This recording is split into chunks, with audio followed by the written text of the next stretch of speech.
There's many formulas for great success in money. There's thousands of them, but one of the best ones is found on the game of Monopoly. It still is today.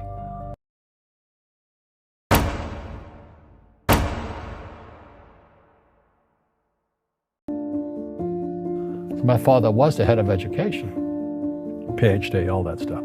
I go home and ask, why don't we learn about money in school? And he looked at me and says, because the government doesn't let us teach that subject. The government tells us what we can teach and what we can't teach. And I thought that was strange. And I said, but aren't we going to school to learn about money? He says, no, your job is to get a job. I said, but you get a job to earn money. He goes, no, you're supposed to just get a job. I went, no. Isn't the purpose of a job to earn money? He goes, you're correct. I said, so why don't I just learn about money? I can skip the job part, And he got flustered and he said, if you want to learn about money, why don't you ask your best friend's father about money? And I said, why? That's Mike. So I asked him.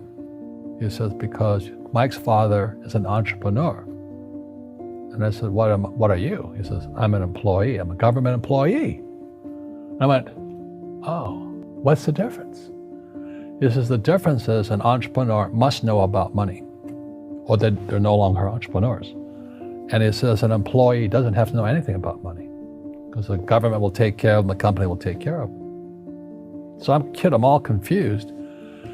But I took my dad's advice and I trundled over to Mike's father's office and knocked on his door and I said, hey, I'm here, 9 years old. Teach me about money. He says, beat it, kid, But that's where the story of Rich Dad, Poor Dad started.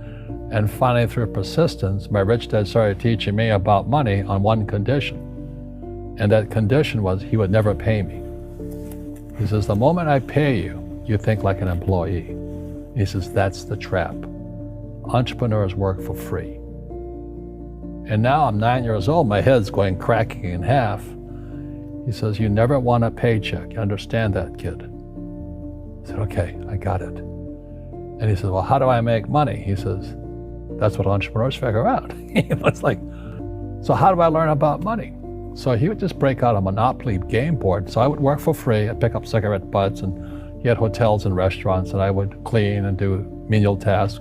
And as I got older, I started getting into office work and marketing and accounting, and I was an apprentice basically, but I always worked for free. And he would teach me about money, but the way he taught me about money was playing Monopoly. And I finally one day I got upset. I said, well, when are you going to teach me about money? He says, what do you think we're doing? We're playing Monopoly. He goes, no. What do you think we're doing? We're playing Monopoly. He says, what do you think we're doing? So I don't know. I'm teaching you about money. There's many formulas for great success in money. There's thousands of them, but one of the best ones is found on the game of Monopoly. It still is today. 4 green houses, 1 red hotel. I said, what? He says, one of the greatest ways to acquire great wealth is playing Monopoly in real life. 4 green houses, 1 red hotel. Well, is that all there is? He goes, that's it. And he says, what do you think I'm doing? And I went, I don't know. So then he took me out and he showed me his greenhouses. And 10 years later, when I was 19, I was now in school in New York. I'm back to Hawaii, and Rich Dad had bought the biggest piece of land smack dab in the middle of Waikiki Beach. And when you go to Waikiki Beach today, you'll see the Hyatt Regency Hotel. That was his hotel. Just like the game of Monopoly. Just like the game of Monopoly. Acquired assets, and they became bigger assets. He just kept what's called an assemblage, because that property wasn't that big at that time. So he had to buy out all the small guys. Because Waikiki was a little dirt water little town. So he'd buy out this shop owner and buy that shop owner. And it took him a while, but he finally assembled this large piece of property. And then he and Hyatt put up this giant hotel. It just sold for $800 million. So how I learned about money.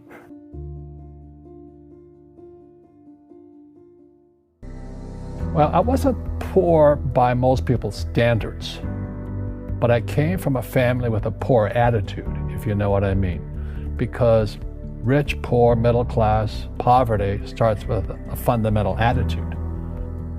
Poverty is passed on. It's taught in your families. And middle class is taught in families. And so the people right now who are sitting at home, who are struggling financially or worried about money or unhappy, they may be making a lot of money, but unhappy with what they're doing, it was probably taught to you. You know, your superego was taught, get a job, work hard, or you'll never be rich, or the rich are evil, or whatever. The school system will never teach you about money.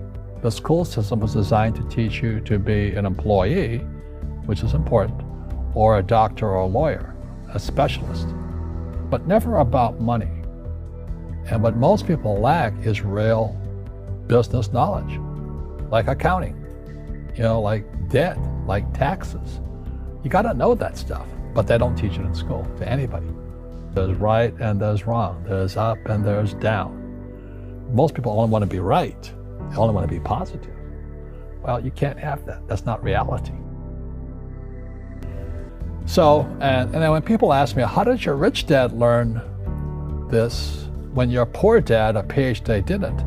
And the answer is very simply, my rich dad, who's my best friend's father, his father died when he was 13. So rich dad had this family business at 13 to run. So he had to drop out of school, which was his blessing. There's blessings and, sometimes the blessing doesn't look like a blessing, but it turned out to be a blessing.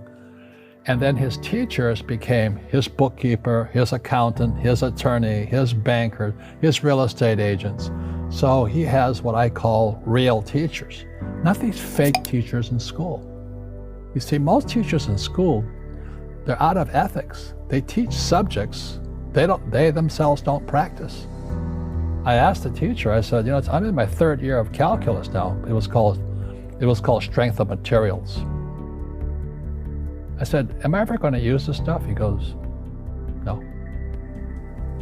I said, why do you teach it?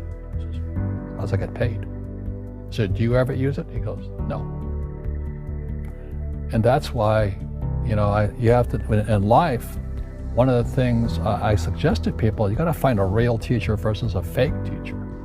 And a fake teacher is somebody who doesn't do what they teach. And a real teacher is doing what they teach every day. So my accountants, my attorneys, they're in it every single day. That's how I learn, because every day I'm solving problems in my business. So I have accountants and attorneys and bankers and all these people on speed dial because I'm solving problems with my team. I see you giving this knowledge out, and yeah. Do the rich people cringe and say, don't tell them that, Robert? Yes. Don't tell people what you know. Right. Keep them poor. But, unfortunately, the poor, as was in the Bible, I'm not real religious, the poor will always be amongst us because it starts up here. Right, it's that fear mentality. It's in their words, and the words become flesh. Again, I'm not really religious. I flunked out of Sunday school also. But when they say I can't afford it or I can't do that, they go down. They become what they say. My PhD daddy says, what do you think I am, made of money? I can't afford that. And my rich dad would say, that's why he's poor.